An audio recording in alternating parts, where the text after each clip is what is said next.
croisement de la rue du Général Gouraud, la plus longue de la ville, et de la ruelle du canal de l'Aisne, la plus petite de la ville, se trouve une maison bleue à colombage en bois foncé. Au rez-de-chaussée, le volet fermé laisse deviner le congé bien mérité du bijoutier qui, hier encore, s'affairait sur une jolie bague en or 24 carats, surmontée d'un rubis tout rond. Une commande d'un client distingué et cultivé, Monsieur François, qui souhaite l'offrir à la femme qu'il aime, a-t-il confié à l'orfèvre. Il se rend souvent au Petit Biscuit, un café en face de la bijouterie. Il aime y rencontrer ses amis et boire un verre avec eux pour le plaisir de partager une anecdote, un sourire, une confidence. Il semble venir d'un autre âge quand il entre dans le bar avec son canotier sur la tête, ses chemises en couleur toujours nickel et ses mots un peu vieillots, tandis que la plupart des clients ont le nez presque collé sur leur smartphone. Toujours souriant, il est comme un vent de fraîcheur qui égaye l'ambiance du bistrot. Le soleil dessine des ombres sur les façades et les pavés que les touristes et les autochtones ont abandonnés pour se délecter des fameuses tartes flambées qu'ils dégustent avec une chope de bière ou un verre de vin blanc alsacien. À quelques mètres de là, sur le toit d'un restaurant spacieux, des cigognes ont élu domicile. Après l'hiver passé dans les pays chauds, elles reviennent chaque printemps pour accomplir leurs devoirs. Alors, il n'est pas rare d'entendre leur progéniture craqueter pour réclamer leur pitance. On peut même les voir depuis la rue piétonne.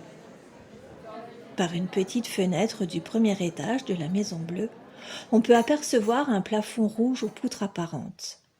Il regarde une femme d'âge incertain, le teint pâle, installée dans son canapé aux coussins crème et moelleux, sur lesquels serpentent ses longs cheveux châtains. Elle porte une robe printanière et ses jambes nues reposent sur le divan.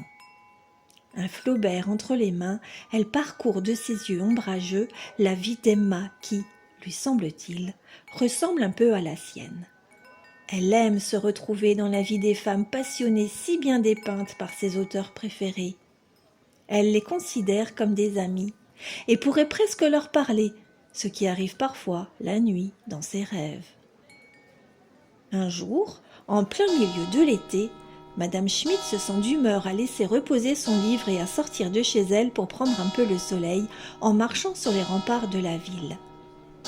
Après sa promenade solitaire, avant de rentrer chez elle, elle s'installe à la terrasse bondée du Petit Biscuit, histoire de s'entourer de gens et d'écouter quelques bribes de conversation, même si elle ne connaît personne, ou seulement de vue. C'est le cas de ce monsieur charmant et démodé qui lui donne l'impression de vivre au siècle dernier.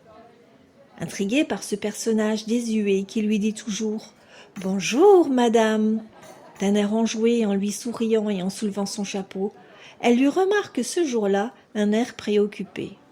Une petite boîte noire est posée devant lui. Parfois il l'ouvre, puis la referme, et semble réfléchir ou rêver. Elle ne sait pas trop. C'est difficile à dire comme ça.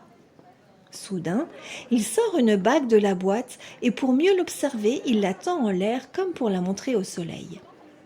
Seulement voilà, une cigogne passe justement par là et son bec se fiche dans l'anneau qu'elle emporte avec elle dans son nid douillet, laissant Monsieur François, perplexe et choqué, la main dépossédée de son bien toujours tendue en l'air, tant il peine à réaliser ce qu'il vient de se passer.